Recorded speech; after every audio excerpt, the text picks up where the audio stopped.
Hello. Okay, so I'm calling myself out. It is Tuesday, October 17th. I had my second brain surgery June 12th, and I kept telling you guys I was going to do an update.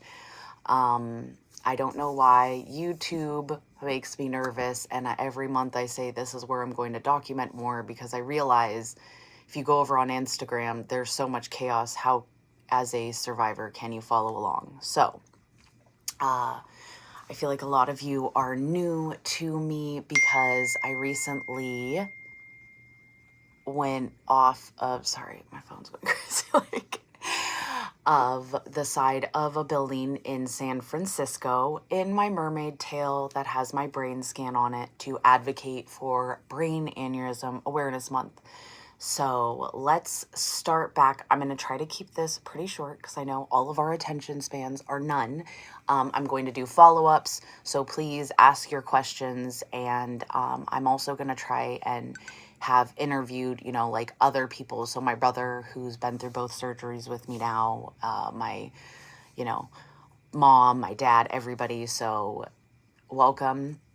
And here is the truth behind Tawny and the truth behind why I'm a mermaid and the tail and the everything. So first of all, started back as a little girl who loved Ariel. Who didn't love Ariel? I was born in 1987, so Little Mermaid. Loved swimming. I played water polo. I was on swim team because I played water polo. Pretty normal life. One day, maybe when I write my book, all of it will come out. But, I feel like my chronic illnesses have started way back when, hell, if we go back to when I was 2, I had to have a spinal tap. So, and then when I was in 5th grade, I had pneumonia. So I have kind of battled for my life. I remember having this dream where it was a total out-of-body experience. I was in my bedroom and I remember flying up out of my body and watching myself and crying and just being but I'm not done. And then I zoomed back into my body. So if you are into that stuff, we can dissect that too. But I fought quite a few random things also in high school. I had to have my gallbladder removed. That almost exploded. I've had, some sort of virus attacked me, just weird things that happen. And then here's the big event that most of you guys know me from is that when I was 28, I was coming home from teaching. I was working in special education. I had a headache, which is pretty common to a lot of us survivors. And it was Cinco de Mayo. I was going to go out. So I told my brother, I'm going to shower. And then if you can drop me off, so I don't have to deal with the car. I'm not going to be driving, all that kind of stuff. So I went upstairs. I'm in the shower. And when I tell you it felt like a baseball bat hit me in the back of the head, like a Louisville Slugger, to the point when I went, and I caught myself. Luckily, I'm tall enough. I'm 5'11", so I grabbed the shower door. The full, if you want more of the details of the very first one, I have a whole video with my family, okay? So that happens. But here's the big thing is, it wasn't black or white. First of all, I rationalized. I slid down and I was cognizant enough to say, don't hit your head. But yet, when I was laying at the bottom of the bathtub, I now know I was having mini seizures. But at the time, I thought I was wincing in pain. So I was justifying with myself, which was crazy. But I've talked to other survivors. They did the same thing. So I was hitting the shower tub until finally my brother came. I was with it enough to make a joke and say, throw my robe. I don't want you to be scarred for life. He said he could carry me, but I was like, no, I can still walk. So it wasn't that I couldn't walk, but there were differences. A migraine doesn't come out of nowhere and hit you in the head like a baseball bat. It doesn't make it difficult to walk. It doesn't make it that I've never thrown up from another migraine before. I'm sorry, those of you who do throw up from migraines. But I've never thrown up. My neck was the most stiff it's ever been. I was so sensitive to light. It was completely different. I still deal with migraines, so it's something that I literally have to rationalize every time I have a migraine. I have to go remind myself of how different it is from when my aneurysm ruptured. So I told my mom to just give me migraine medicine and let me sleep it off. The next day I was doing nothing but sleeping, so my family thought I had meningitis because I couldn't even touch my chin, like, to hear. It hurt so bad. So we, my dad drove me to the emergency room, and I remember seeing the truck and the exact same truck, and I'm like, that's not fucking right. Like, that's double. Like, what the hell? So I told that emergency room that, worst headache of my life, stiff neck, I threw up, difficulty walking. I did not mention the seizure thing. I just said that I was in a lot of pain. But I said all these things. He did not scan me. He shot me up with nerve blockers here, back of my head, boom, sent me home. So now I understand why my neurologist heard I went to the ER and didn't get scanned. So he just prescribed me steroids. And then I called my regular doctor and he's like, I'm not a neurologist. What can I do? All these other doctors haven't done anything. Maybe I'll prescribe you your allergy medicine in shot form. So that is how I went an entire week bleeding in my brain. Yes, the entire time I was bleeding in my brain. So I do not care that on the outside I look fine. Blood was still leaking up there for a whole week. So you can't tell me that there wasn't some damage, okay? So that is why we focus on retraining our brain. But I can tell you, after that happened, I completely saw things differently. I was very depressed, very anxious. I saw as it happened to me, why did this have to happen? My then boyfriend broke up with me.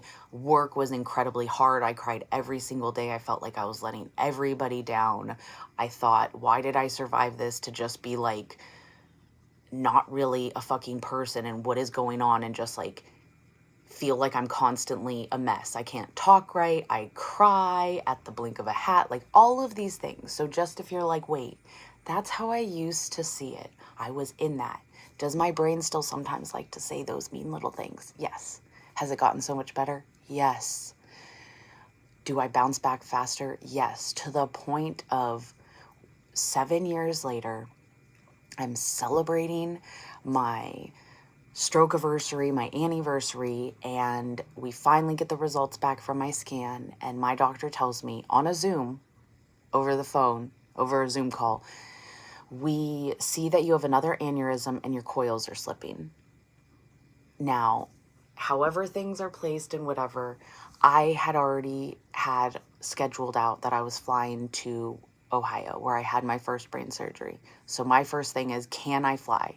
Now, my neurologist, kind of why I left, goes, I think you should be okay. How about if someone has something wrong with their brain, you don't say, like, I think you'll be okay. I deal with anxiety and depression. You're going to tell me you think I'm okay? Like, that's crazy. So I ended up being like, okay, she says I'm okay. I just have to trust it. And I already have a lot of fear about flying. So this was a very big, like, oh my gosh. I'm like, you may have a panic attack. Like, I was using all of my tools and my tool belt.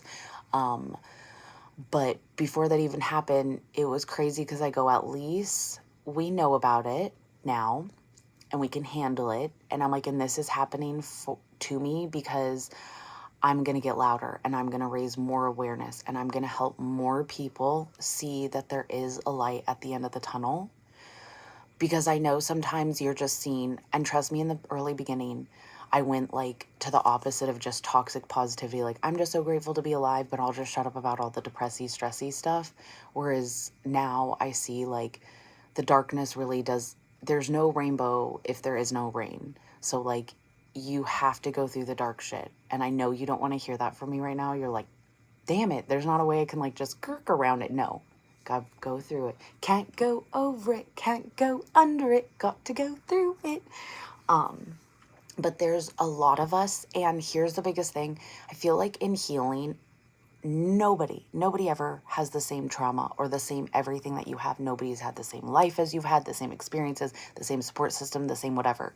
But you know what they can do is sometimes they have these words that you can't find, and they say something and it helps you. It lessens the weight of it. It gives you those words so you can share those. Do you know how many times I used other survivors' words to help me explain to my mom and to Patrick and my family how I was feeling? It was not easy in the beginning. I honestly the only reason I started talking about it was because of one of my businesses. I was online and I felt like everybody who was watching me was going to think, what is wrong with this girl? So it was like almost like a defense mechanism, like a warning. I was like, I had brain surgery. And I also, because I got misdiagnosed, was from day one, I've been passionate. Like, I mean, talk to anybody who knows me. It doesn't matter if I'm at the grocery store. Like, I find a way to warn people. Like, if you have the worst headache of your life, like, go get checked. And so, I just, because and most people are like, you're so young. I'm like, yes, it does happen before 40. And women get misdiagnosed a lot. And especially with strokes, a lot of time they tell us it's just anxiety. So I'm like, women, we need to advocate for ourselves. So I've always shared about it like that, but never in a million years. Like when I got diagnosed with depression, I would not even say the word. So if you would have told me in the beginning that I would be telling people, this happened for me, not to me, and I'm grateful that now my pain has become my purpose, I would have been like, I don't know who you're talking about, because that would not be me. But you can see it, and I do remember my doctor telling me that gratitude and acts of service. So I can tell you in the community meetups, Maddie, Joe, Taft, there's so many people who are making networks to help us to connect all over the world.